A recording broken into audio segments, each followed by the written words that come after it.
ಪುತ್ತೂರಿನ ಹೋಟೆಲ್ ಉದ್ಯಮಿಯೊಬ್ಬರ ಪುತ್ರ ಪಾನಮತ್ತರಾಗಿ ಕಾರು ಚಲಾಯಿಸಿಕೊಂಡು ಹೋಗಿ ಕಾರನ್ನ ರಸ್ತೆಯ ಬದಿಯ ಹೊಂಡಕ್ಕೆ ಹಾಕಿದ ಮತ್ತು ಈ ವೇಳೆ ಅಪಾಯವರಿತು ತಪ್ಪಿಸಿಕೊಳ್ಳಲು ಯತ್ನಿಸಿದ ಪಾದಚಾರಿಯೊಬ್ಬಳು ಕಾರಿನಡಿಗೆ ಸಿಲುಕಿ ಗಾಯಗೊಂಡ ಘಟನೆ ಪುತ್ತೂರು ನಗರದ ಎಪಿಎಂಸಿ ನೆಲ್ಲಿಕಟ್ಟೆ ಸಂಪರ್ಕ ರಸ್ತೆಯಲ್ಲಿ ಭಾನುವಾರ ನಡೆದಿದೆ. ಪುತ್ತೂರಿನ ಖ್ಯಾತ ಹೋಟೆಲ್ ಉದ್ಯಮಿಯೊಬ್ಬರ ಪುತ್ರನಾದ ಸಾಗರ್ ಹೊಳ್ಳ ಮದ್ಯದ ನಶೆಯಲ್ಲಿ ರಾದ್ಧಾಂತ ಸೃಷ್ಟಿಸಿದ ಯುವಕ. ಪಾನಮತ್ತನಾಗಿ ಮದ್ಯದ ನಶೆಯಲ್ಲಿದ್ದ ಸಾಗರ್ ಅವರು ಎಪಿಎಂಸಿ ರಸ್ತೆಯ ಆದರ್ಶ ಆಸ್ಪತ್ರೆಯ ಕಡೆಯಿಂದ ನೆಲ್ಲಿಕಟ್ಟೆ ಖಾಸಗಿ ಬಸ್ ನಿಲ್ದಾಣದ ಕಡೆಗೆ ಕಾರು ಚಲಾಯಿಸಿಕೊಂಡು ಬರುತ್ತಿದ್ದ ವೇಳೆ ಈ ಘಟನೆ ಸಂಭವಿಸಿದೆ. ಎಪಿಎಂಸಿ ಸಂಪರ್ಕ ರಸ್ತೆಯಲ್ಲಿ ನಗರಸಭಾ ಸದಸ್ಯ ಶಕ್ತಿ ಸಿನ್ಹಾ ಅವರ ಮನೆಯ ಸಮೀಪ ಅಳವಡಿಸಲಾಗಿರುವ ಹಂಸ್ ಬಳಿ ಹತೋಟಿ ತಪ್ಪಿದ ಕಾರು ಯಥಾತಥವಾ ಮುಂದುವರೆದು ರಸ್ತೆಯ ಬದಿಯ ಚರಂಡಿಗೆ ಹೋಗಿ ಬಿದ್ದಿದೆ. ರಸ್ತೆಯ ಬದಿಯಲ್ಲಿ ನಡೆದುಕೊಂಡು ಹೋಗುತ್ತಿದ್ದ ಸೂತ್ರಬೆಟ್ಟು ಪರಿಸರದ ಯುವತಿ ಪ್ರಿಯಾ ಎಂಬುವವರು ಕಾರು ಚಾಲಕ ಯಥಾತಥವಾಗಿ ಕಾರು ಚಲಾಯಿಸಿಕೊಂಡು ಬರುತ್ತಿದ್ದದನ್ನ ಗಮನಿಸಿ ತಪ್ಪಿಸಿಕೊಳ್ಳುವ ಭರದಲ್ಲಿ ರಸ್ತೆಯ ಬದಿಗೆ ಸರಿದಿದ್ದು, ಈ ವೇಳೆ ಕಾರು ರಸ್ತೆಯ ಬದಿಯಲ್ಲೇ ಬಂದು ಚರಂಡಿಗೆ ಬಿದ್ದ ಪರಿಣಾಮವಾಗಿ ಆಕೆ ಅದರಡೆ ಸಿಲುಕಿಕೊಂಡು ಗಾಯಗೊಂಡಿರುವುದಾಗಿ ತಿಳಿದು ಬಂದಿದೆ. ಘಟನೆ ನಡೆದ ಭಾಗದಲ್ಲಿ ರಸ್ತೆಯ ಬದಿಯ ಚರಂಡಿ ಕಾಮಗಾರಿ ನಡೆಯುತ್ತಿದ್ದು, ಚರಂಡಿ ಬದಿಯ ತಡೆಗೋಡೆಗಾಗಿ ಅಳವಡಿಸಲಾಗಿದ್ದ ಕಬ್ಬಿಣದ ರಾಡ್ ಪ್ರಿಯಾ ಅವರಿಗೆ ತಾಗಿ ಗಾಯಗಳಾಗಿರುವುದಾಗಿ ತಿಳಿದು ಬಂದಿದೆ. ಘಟನೆ ನಡೆದ ವೇಳೆ ಸ್ಥಳೀಯರು ಸೇರಿ ಗಾಯಾಳು ಯುವತಿಯನ್ನ ಪುತ್ತೂರಿನ ಖಾಸಗಿ ಆಸ್ಪತ್ರೆಯೊಂದಕ್ಕೆ ಕರೆದೊಯ್ದು ದಾಖಲಿಸಿದ್ದಾರೆ. ಘಟನೆ ನಡೆದ ಬಳಿಕ ಮದ್ಯದ ನಶೆಯಲ್ಲಿದ್ದ ಸಾಗರ್ ರಸ್ತೆಯಲ್ಲಿ ಬಿದ್ದುಕೊಂಡು ಅಲ್ಲಿ ಸೇರಿದ್ದ ಮಂದಿಯ ಜೊತೆ ವಿಚಿತ್ರವಾಗಿ ವರ್ತಿಸುತ್ತಾ ರಾದ್ಧಾಂತ ಸೃಷ್ಟಿಸಿದ್ದು, ಸ್ಥಳಕ್ಕೆ ಆಗಮಿಸಿದ ಪೊಲೀಸರು ಆತನನ್ನ ವಶಕ್ಕೆ ತೆಗೆದುಕೊಂಡಿದ್ದಾರೆ.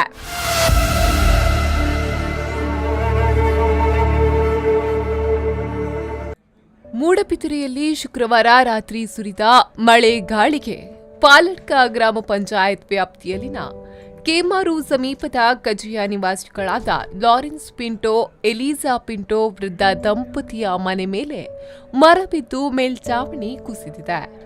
ಘಟನೆಯ ವೇಳೆ ದಂಪತಿಗಳು ಉಡುಪಿಯ ಸಂಬಂಧಿಕರ ಮನೆಗೆ ಹೋಗಿದ್ದು, ಅದೃಷ್ಟವಶಾತ್ ಅಪಾಯದಿಂದ ಪಾರಾಗಿದ್ದಾರೆ. 2 ಕೋಣೆಗಳಿರುವ ಮಣ್ಣಿನ ಗೋಡೆ ಇರುವ ಮನೆ ಶಿಥಿಲಾವಸ್ಥೆಯಲ್ಲಿದ್ದು, ಗಾಳಿ ಮಳೆಯಿಂದ ಕುಸಿಯುವ ಭೀತಿ ದಂಪತಿಗೆ ಎದುರಾಗಿದೆ. ತಿಂಗಳ ಹಿಂದೆಯಷ್ಟೇ ಹೆಬ್ಬಾಲಸಿನ ಮರಕ್ಕೆ ಸಿಡಿಲು ಬಡಿದು ಮರ ಸುಟ್ಟು ಹೋಗಿತ್ತು.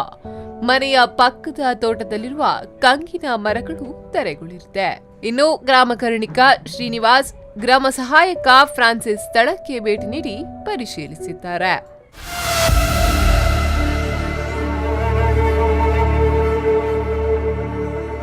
ಕುಂದಾಪುರ ತಾಲೂಕಿನ ಅಂಪಾರು ಸಮೀಪದ ರಾಜ್ಯ ಹೆದ್ದಾರಿಯಲ್ಲಿ ಸಂಭವಿಸಿದ ಖಾಸಗಿ ಬಸ್ ಮತ್ತು ಕಾರು ನಡುವಿನ ಮುಖಾಮುಖಿ ಡಿಕ್ಕಿಯಲ್ಲಿ ಕಾರಿನಲ್ಲಿದ್ದ 5ರಲ್ಲಿ 2 ಸಾವನ್ನಪ್ಪಿದ್ದು, 3 ಗಾಯಗೊಂಡ ಘಟನೆ ರವಿವಾರ ಸಂಜೆ ನಡೆದಿದೆ. ಕುಂದಾಪುರ ತಾಲೂಕಿನ ಹೊಸಮಠ ನಿವಾಸಿ ಕಿರಣ್ ಶೆಟ್ಟಿ ಹಾಗೂ ಮಲ್ಯಾಡಿ ಮೂಲದ ದೀಕ್ಷಿತ್ ಶೆಟ್ಟಿ ಮೃತ ದುರ್ದೈವಿಗಳು. ಅಪಘಾತದಲ್ಲಿ ಅರುಣ್ ಎಂಬಾತನಿಗೆ ಗಂಭೀರ ಗಾಯವಾಗಿದ್ದು, ಮಣಿಪಾಲದಲ್ಲಿ ಹಾಗೂ ಮನೀಶ್ ಹಾಗೂ ಜೀವನ್ ಎಂಬುವವರನ್ನ ಕುಂದಾಪುರದ ಖಾಸಗಿ ಆಸ್ಪತ್ರೆಯಲ್ಲಿ ಚಿಕಿತ್ಸೆಯನ್ನ ಪಡೆಯುತ್ತಿದ್ದಾರೆ. ಭಾನುವಾರ ರಜಾ ದಿನವಾಗಿದ್ದರಿಂದ ಸ್ನೇಹಿತರೆಲ್ಲರೂ 2 ಕಾರಿನಲ್ಲಿ ಜೋಗ ಜಲಪಾತ ನೋಡಲು ತೆರಳುತ್ತಿದ್ದು, ಸಂಜೆ ವೇಳೆ ಊರಿಗೆ ವಾಪಸ್ಸಾಗ್ತಿದ್ರು. ಕುಂದಾಪುರದ ಸಿದ್ದಾಪುರ ಮಾರ್ಗವಾಗಿ ಕುಂದಾಪುರದತ್ತ ಸಾಗುವಾಗ ಒಂದಷ್ಟು ಮಂದಿ ಚಲಾಯಿಸುತ್ತಿದ್ದ ಕಾರು ಮುಂಭಾಗದಲ್ಲಿ ತೆರಳುತ್ತಿದ್ದು, ಈ ಕಾರು ಹಿಂದಿನಿಂದ ಸಂಚರಿಸುತ್ತಿತ್ತು. ಇದೇ ವೇಳೆ ಕುಂದಾಪುರದಿಂದ ಸಿದ್ದಾಪುರದತ್ತ ಸಾಗಿ ಬಂದ ಖಾಸಗಿ ಬಸ್ ಸ್ಯಾಂಟ್ರೋ ಕಾರಿಗೆ ಮುಖಾಮುಖಿ ಡಿಕ್ಕಿ ಹೊಡೆದಿದ್ದು, ಡಿಕ್ಕಿಯ ರಭಸಕ್ಕೆ ಕಾರಿನಲ್ಲಿದ್ದ 5 ಗಂಭೀರವಾಗಿ ಗಾಯಗೊಂಡಿದ್ದಾರೆ. ಕೂಡಲೇ ಸ್ಥಳೀಯರು ಅವರನ್ನ ಕುಂದಾಪುರ ಆಸ್ಪತ್ರೆಗೆ ದಾಖಲಿಸುವ ಮಾರ್ಗದ ಮಧ್ಯೆ ದೀಕ್ಷಿತ್ ಮೃತಪಟ್ಟಿದ್ದು, ಗಂಭೀರ ಗಾಯಗೊಂಡಿದ್ದ ಕಿರಣ್ ಹಾಗೂ ಅರುಣ್ ಎಂಬಿಬ್ಬರನ್ನ ಮಣಿಪಾಲದ ಆಸ್ಪತ್ರೆಗೆ ಕರೆದೊಯ್ಯುವಾಗ ಕಿರಣ್ ಕೂಡ ಮೃತಪಟ್ಟಿದ್ದಾರೆ. ಸದ್ಯ ಅರುಣ್ ಮಣಿಪಾಲದಲ್ಲಿ ಚಿಕಿತ್ಸೆ ಪಡೆಯುತ್ತಿದ್ದಾರೆ. ಅಪಘಾತದ ತೀವ್ರತೆಗೆ ಕಾರು ಸಂಪೂರ್ಣ ನಚ್ಚುಗುಚ್ಚಾಗಿದೆ. ಮೃತ ಕಿರಣ್ ಶೆಟ್ಟಿ ವಿದ್ಯಾಭ್ಯಾಸ ಮುಗಿಸಿ ಬಳಿಕ ಗುತ್ತಿಗೆದಾರನಾಗಿ ಕಾರ್ಯನಿರ್ವಹಿಸುತ್ತಿದ್ದು, ದೀಕ್ಷಿತ್ ಕೊಣಾಜಿಯಲ್ಲಿ ಎಂಎಸ್ಸಿ ಮುಗಿಸಿ ಕ್ಯಾಂಪಸ್ ಸೆಲೆಕ್ಷನ್ನಲ್ಲಿ ಉದ್ಯೋಗ ಗಿಟ್ಟಿಸಿ ಆಗಸ್ಟ್ 1ಕ್ಕೆ ಕೆಲಸಕ್ಕೆ ಹಾಜರಾಗುವವರಿದ್ರು. ಕುಂದಾಪುರ ಸಂಚಾರಿ ಪೊಲೀಸ್ ಸ್ಥಳಕ್ಕೆ ಭೇಟಿ ನೀಡಿದ್ದು ಪ್ರಕರಣವನ್ನ ದಾಖಲು ಮಾಡಿದ್ದಾರೆ.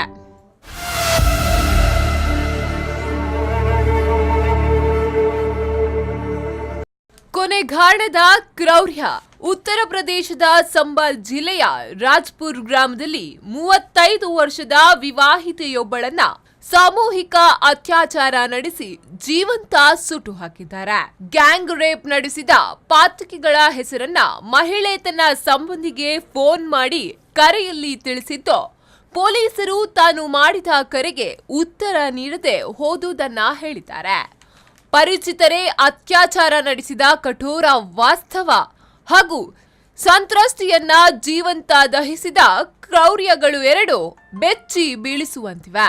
ಇದೇ ವೇಳೆಗೆ ಹೊಸ ದಿಲ್ಲಿಯ ಸಾಕೇತ ಕೋರ್ಟ್ನ ಆವರಣದಲ್ಲಿ ನ್ಯಾಯವಾದಿಯೊಬ್ಬಳ ಮೇಲೆ ಆಕೆಯ ಸೀನಿಯರ್ ವಕೀಲನೊಬ್ಬ ಅತ್ಯಾಚಾರ ಮಾಡಿರುವ ಪ್ರಕರಣ ವರದಿಯಾಗಿದೆ. ನ್ಯಾಯಮಂದಿರವೆಂದೇ ಹೆಸರಾಗಿರುವ ಕೋರ್ಟ್ ಆವರಣದಲ್ಲಿಯೂ ಕೂಡ ಮಹಿಳೆ ಸುರಕ್ಷಿತಳಲ್ಲ ಎಂಬುದು ಇದರಿಂದ ಸಾಬೀತಾಗಿದೆ. ಹಳ್ಳಿಯಿಂದ ದಿಲ್ಲಿಯವರೆಗೂ ಹರಡಿರುವ ಲೈಂಗಿಕ ದೌರ್ಜನ್ಯದ ವಿಶ್ವರೂಪವನ್ನ ಇವೆರಡು ಪ್ರಕರಣಗಳು ಬಿಚ್ಚಿಟ್ಟಿವೆ. ಇತ್ತೀಚೆಗೆ ದಿಲ್ಲಿಯಲ್ಲಿ ನಡೆದ ನಿರ್ಭಯ ಅತ್ಯಾಚಾರ ಪ್ರಕರಣದ ಆರೋಪಿಗಳಿಗೆ ಗಲ್ಲು ಶಿಕ್ಷೆಯನ್ನ ಕಾಯಂಗೊಳಿಸಿ ಸುಪ್ರೀಂ ಕೋರ್ಟ್ ಅಂತಿಮ ತೀರ್ಪು ನೀಡಿತ್ತು. ಕೊನೆಗೂ ಕ್ರೂರದ ಕೃತ್ಯದ ಅಪರಾಧಿಗಳಿಗೆ ಕಠಿಣ ದಂಡನೆಯೇ ಆಯಿತು ಎಂದು ನಾವು ನಿಟ್ಟುಸಿರು ಬಿಡುತ್ತಿರುವಾಗಲೇ ನಮ್ಮ ಭರವಸೆಗಳನ್ನ ತಲೆ ಕೆಳಗು ಮಾಡುವಂತೆ ನಡೆದ ಘಟನೆಗಳಿವು. ನಿರ್ಭಯ ಘಟನೆ ನಡೆದಾಗ ದೇಶದ ಹೆಣ್ಣು ಮಕ್ಕಳು ತಲ್ಲಣಿಸಿ ಹೋಗಿದ್ರು. ದೇಶ ವಿದೇಶದ ಪ್ರಜ್ಞಾವಂತರು ಇದಕ್ಕೆ ಸ್ಪಂದಿಸಿದ್ರು. ದೇಶದಾದ್ಯಂತ ವ್ಯಾಪಕ ಪ್ರತಿಭಟನೆಗಳು ನಡೆದು ಲೈಂಗಿಕ ಅಪರಾಧ ಪ್ರಕರಣಗಳ ತನಿಖೆ, ವಿಚಾರಣೆ, ದಂಡನೆಯ ಬಗ್ಗೆ ವ್ಯಾಪಕ ಚರ್ಚೆ ನಡೆಯಿತು. 2013ರಲ್ಲಿ ಕಾನೂನು ತಿದ್ದುಪಡಿಯಾಯಿತು. ಸಾಮೂಹಿಕ ಅತ್ಯಾಚಾರಕ್ಕೆ ಗಲ್ಲು ಶಿಕ್ಷೆಯೂ ಸೇರಿದಂತೆ ದಂಡನೆಗಳನ್ನ ಹೆಚ್ಚು ಕಠಿಣಗೊಳಿಸಲಾಯಿತು. ಕೋರ್ಟ್ಗಳು ಅತ್ಯಾಚಾರ ಪ್ರಕರಣಗಳಲ್ಲಿ ಹೆಚ್ಚೆಚ್ಚು ನಿಷ್ಠುರ ನಿಲುವುಗಳನ್ನ ತಾಳಿದ್ವು. ಇಷ್ಟೆಲ್ಲ ಆದ್ರೂ ಅತ್ಯಾಚಾರ ಪ್ರಕರಣಗಳೇನು ಕಡಿಮೆಯಾಗಿಲ್ಲ.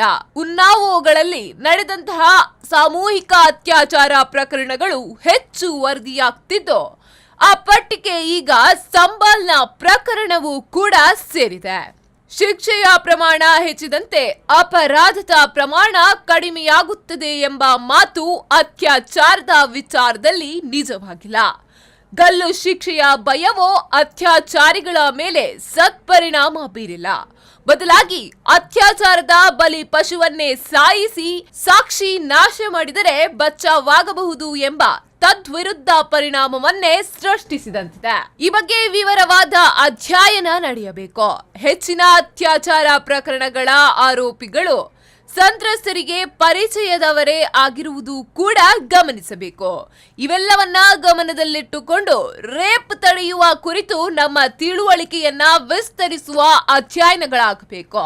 ಹೆಣ್ಣು ಮಕ್ಕಳು ಸುರಕ್ಷಿತವಾಗಿ ತಮ್ಮ ಕರ್ತವ್ಯ ನಿರ್ವಹಿಸಲು ಸಾಧ್ಯವಾಗುವ ವಾತಾವರಣ ಕಚೇರಿಗಳಲ್ಲಿ ಹಾಗೂ ಸಾರ್ವಜನಿಕ ಸ್ಥಳಗಳಲ್ಲಿ ಸೃಷ್ಟಿಯಾಗಲು ಬೇಕಾದ ಕ್ರಮಗಳನ್ನ ಸರ್ಕಾರಗಳು ಹಾಗೂ ಸಮುದಾಯ ತೆಗೆದುಕೊಳ್ಳಬೇಕು.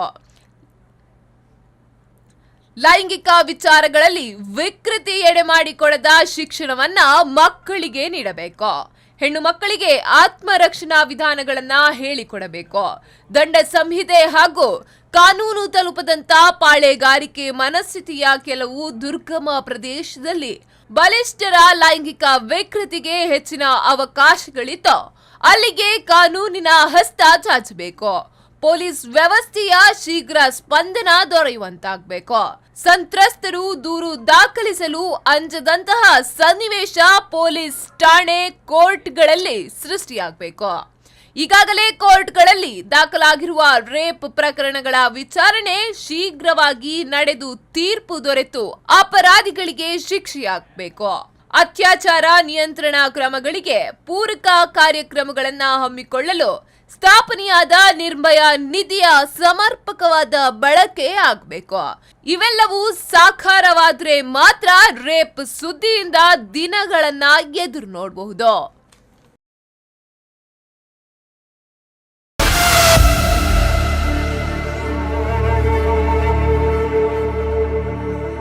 ಪಾಕ್ ಕದನ ಕುತೂಹಲ. ಅಕ್ರಮ ಆಸ್ತಿ ಭ್ರಷ್ಟಾಚಾರ ಪ್ರಕರಣಗಳಲ್ಲಿ ದೋಷಿಯಾಗಿರುವ ಪಾಕಿಸ್ತಾನದ ಮಾಜಿ ಪ್ರಧಾನಿ ನವಾಜ್ ಶರೀಫ್ ಇಂಗ್ಲೆಂಡ್ನಿಂದ ಸ್ವದೇಶಕ್ಕೆ ಮರಳಿದ ಕ್ಷಣದಲ್ಲೇ ಬಂಧನಕ್ಕೊಳಗಾಗಿದ್ದಾರೆ. ಅವರೀಗ ಮಗಳು ಮರಿಯಂ ಜೊತೆ ರಾವಲ್ಪಿಂಡಿಯ ಅಡಿಯಾಲ ಜೈಲಿನಲ್ಲಿ ದಿನಗಳೆಯುತ್ತಿದ್ದಾರೆ. ಕ್ಯಾನ್ಸರ್ ಪೀಡಿತ ಪತ್ನಿಯನ್ನ ಲಂಡನ್ನಲ್ಲೇ ಬಿಟ್ಟು ಪಾಕಿಸ್ತಾನಕ್ಕೆ ಮರಳಿರುವ ಶರೀಫ್ ನಡೆಯ ಹಿಂದೆ ರಾಜಕೀಯ ಲಾಭ ನಷ್ಟಗಳ ಲೆಕ್ಕಾಚಾರಗಳಷ್ಟೇ ಪ್ರಮುಖವಾಗಿವೆ ಎಂಬ ವಿಶ್ಲೇಷಣೆ ಈಗ ಕೇಳಿಬರುತ್ತಿದೆ. ಪಾಕ್ಗೆ ಬಂದರೆ ಬಂಧನ ಖಾತ್ರಿ ಎಂದು ಗೊತ್ತಿದ್ದರೂ ಅವರು ಹೆಜ್ಜೆ ಇಟ್ಟಿದ್ದು ಈಗ ಭಾರಿ ಚರ್ಚೆಗೆ ಗುರಿಯಾಗ್ತಿದೆ.